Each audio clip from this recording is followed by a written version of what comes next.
kepala anak kecil menggelinding di tengah jalan. Hey guys, welcome to Forbia di Cahaya. Cerita horor yuk. Oke guys, it's been a while. Aku gak bikin video kayak udah seminggu lebih gitu. I'm so sorry karena sebenarnya si COVID kan lagi marak banget nih. Jadi orang-orang terdekat aku kena COVID sehingga aku harus taking care of them while maintaining my own health. Jadinya aku caught up with that moment. Sama kayak karena udah mau libur lebaran, aku jadi harus follow up klien, terus kayak harus benar-benar fokus ke kerjaan sebelum lebaran tiba, kayak gitu loh. Terus buat teman-teman yang merayakan Idul Fitri, mohon maaf lahir dan batin. Meskipun mungkin kita belum kenal begitu jauh, tapi aku mau minta maaf kalau aku ada salah-salah kata atau salah-salah penyampaian atau ada yang kurang berkenan di hati kalian. Aku harap di hari yang fitri ini, di minggu yang fitri ini, semua kesalahan kembali dimaafkan dan kita semua kembali suci. Oke, tanpa berlama-lama, aku mau langsung aja ke cerita yang aku dapetin. Ini sebenarnya ceritanya tuh cerita tentang mudik gitu guys. Terus aku kan pengen cari cerita yang anti mainstream gitu. Jadi aku nggak mau ceritanya tuh banyak ditemuin di tempat-tempat lain kayak udah dibawa sama YouTuber lain gitu. Jadi aku cari dan aku dapat beberapa cerita yang menurutku bagus. Ini dari Quora. Nah, ini ceritanya dari 3 tahun lalu mengenai apa pengalaman horormu saat melakukan perjalanan jauh dengan mobil. Jadi ini quite relate sama tradisi kita untuk mudik ya guys. So, langsung aja ke ceritanya. Oke. Cerita yang pertama, ini aku dapetin dari narasumbernya namanya Yosep Suryaningrat. Saat ini pekerjaannya adalah sebagai supir bus malam, truk angkutan sayur mayur dari tahun 1999 sampai saat ini. Wow, semangat ya Kang Yosep. Semoga kerja kerasnya tidak mengkhianati hasil lah intinya ya, Mas Yosep ya. Ini aku langsung bacain aja. Jam 7 malam, saya berangkat dari Bogor menuju Padaherang Cipatujah, arah Pantai Pangandaran lewat Cidaun Cianjur Selatan. Saya terpaksa berangkat sendiri karena teman saya yang biasa saya ajak kebetulan lagi kurang sehat akibat kurang kasih sayang. Saya juga kurang sehat kalau begitu, karena saya kurang kasih sayang. Ini kayaknya si Mas Yosep ini orangnya ini ya, lucu gitu. Lanjut ya. Tak terasa, sudah 5 jam saya mengemudi dan posisi sudah masuk daerah Sukanagara. Kebetulan ada warung nasi yang masih buka. Saya berhenti sejenak memesan segelas kopi. Selesai ngopi, saya langsung berangkat. Saya lihat di ponsel saya waktu menunjukkan jam 1:30 dini hari. Perut terasa lapar. Entah saya tidak tahu daerah apa namanya yang saya lewati setelah saya sudah melewati Cidaun. Di jalanan cuma saya saja, tidak ada kendaraan lain. Dan di depan saya lihat seperti ada warung kopi. Saya pun mempercepat laju mobil. Sesampainya depan warung yang cuma diterangi beberapa lampu lentera, saya lihat cuma ada beberapa gorengan yang sudah dingin. Punten, sampurasun, mangga, rampes. Saya kaget yang saya dengar suara perempuan yang menyahut. Mangga calik pak, bade mesen naon? Aya kopi ce?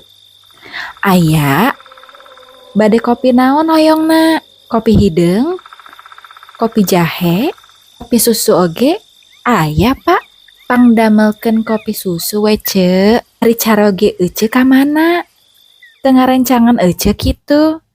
Itu artinya tuh ya, suaminya kemana kok gak nemenin, kok kepo sih pak nih ya. Terus si penjaga warungnya jawab, mangga pak, kedapnya. Caroge teh nembe pisan ku lempa itu di kamar. Bade tutupan kagok. Kedap deui subuh, pami subuh-subuh mah da sok loba trek nu laliwat mulang ti kota. Lumayan, sok ngaropi na di warung ieu. Kopi pun disuguhkan ke saya. Namun, makin lama saya duduk di warung itu, perasaan saya makin gak nyaman. Hawa begitu sangat dingin. Hidung saya tiba-tiba mencium bau amis. Di dalam hati saya, astagfirullahaladzim, ada apa ini? Saya nyalakan rokok. Mata saya tiba-tiba tertuju ke arah jalan. Kopi yang baru saja diseduh sudah terasa agak dingin. Hati saya mendadak ada rasa khawatir. Pikiran penuh tanda tanya. Ada apa di warung ini? Siapa sih penghuni warung ini? Meski perempuan itu sikapnya ramah, tapi sorot matanya sangat tajam seolah-olah mengandung dendam. Kopi yang saya minum tiba-tiba rasanya hambar. Allahu Robbi, kenapa ini? Badan rasanya berat sekali. Saya merasa seperti ada yang menumpangi pundak saya. Baju saya terasa basah oleh keringat dingin. Lalu saya ke mobil hendak ganti baju. Mendadak mata saya melihat kepala anak kecil menggelinding di tengah jalan. Dan seorang perempuan yang seisi perutnya terburai keluar. Wajahnya hancur sebelah. Dengan rambut yang terkelupas sama kulit kepalanya. Aku pengen merinding. Oh my god. Tangannya melambai-lambai ke saya seperti ingin meminta tolong. Saya ingin memejamkan mata saya. Rasanya berat sekali. Saya tidak ingin melihat ada apa saja yang ada di sekeliling saya. Lalu saya menoleh ke arah perempuan pemilik warung itu. Saya lihat dia seperti sedang menangis meratapi sesuatu. Wajahnya pucat pasi, sorot mata yang penuh benci. Saya keluar dari mobil saya, tidak peduli dengan ada apa saja di sekeliling saya berniat mau membayar kopi yang saya pesan tadi. Saya merasa di sekeliling saya ini tidak beres. Saat saya sudah membayar kopi ke perempuan itu, entah kenapa kaki saya rasanya sulit mau melangkah menuju mobil. Badan saya terasa makin sangat berat. Astagfirullahaladzim, ya Allah. Apa yang saya alami sekarang? Mereka itu makhluk apa? Saya hanya bisa berdiri. Kaki saya rasanya tidak bisa melangkah. Telinga mendengar seperti suara anak kecil menjerit kesakitan. Bau amis semakin menyengat tercium oleh hidung saya. Kaki saya terasa seperti diikat oleh rantai yang berat.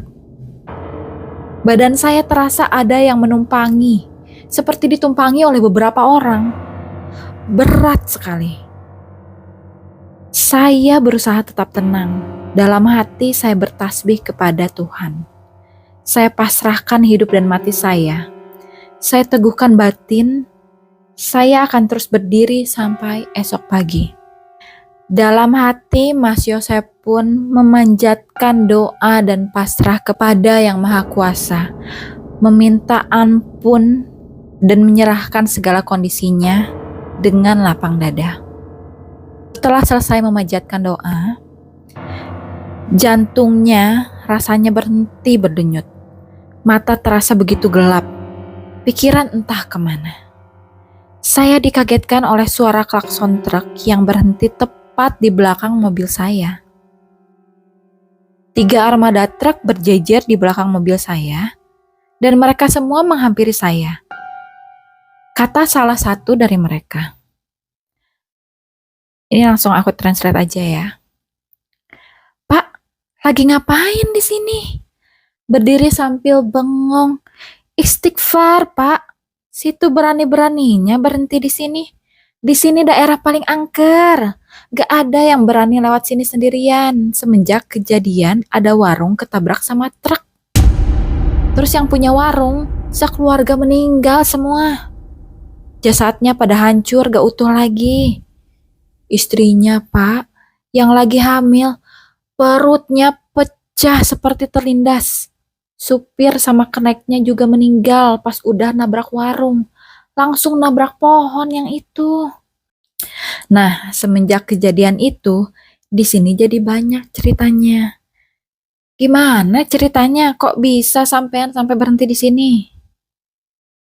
Lalu dijawab oleh Mas Yosep. Saya mau kepada Herang lewat Cidaun ke arah Ranca terus ke Cipatujah. Di sebelah sana, saya lihat ada warung. Nah, saya ngopi akhirnya di sini. Supir truk pun menjawab, Pak, di mana ada warung di sini? Gak ada warung. Ada juga dulu warung yang ketabrak, Pak. Sadar, di sini gak ada warung. Wah, ini udah gak beres. Lalu si supirnya bilang ke salah satu kenalannya, katanya gini, Engkos, kamu tolong bawain si mobil si bapak ini. Gak benar kalau gak dibawain ini. Sepertinya bapak ini keusap dedemit di sini. Ih, orang di sini gak ada warung, disebutnya ada. Udah ayo Pak cepat masuk ke mobil, biar saya yang bawa mobil bapak. Gak bakalan benar kalau dibawa sendiri, nanti takut celaka. Tanpa menunggu lama, kami semua langsung berangkat. Mobil saya pun dibawa oleh salah satu kenaik truk yang menolong saya. Dan jam 6:30 pagi kami sampai ke persimpangan dan disitulah kami berpisah. Saya langsung berangkat ke tempat tujuan saya.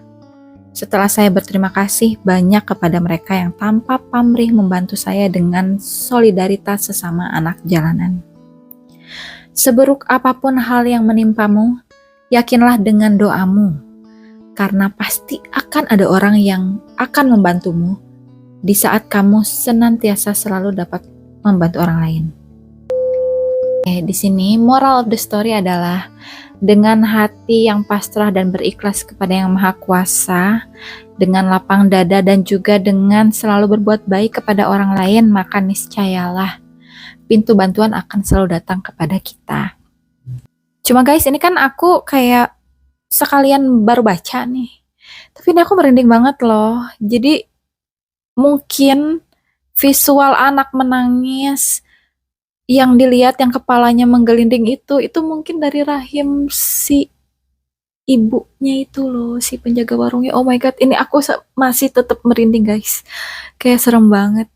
Kalian nanti yang mau mudik, hati-hati ya di jalan. Terus fokus, kalau bisa ada temennya. Kalau kalian capek, tuh istirahat aja menepi guys. Nah ini karena ternyata ceritanya lumayan panjang ya. Kayak aku gak expect bakal sepanjang dan seserem ini. Jadi mungkin aku akan bagi menjadi beberapa cerita. So make sure you stay tune on my channel to see what's the next video about mudik. Sekian cerita dari aku. Sebenarnya bukan dari aku sih. Sekian cerita yang aku sampaikan. Thank you Mas Yosep Suryaningrat untuk cerita yang sudah dibagikan. Semoga sehat selalu ya dan semoga semangat terus nyepirnya. Semoga rezekinya selalu ditambah-tambahkan lagi. So thank you for watching. See you in the next video guys. Bye bye.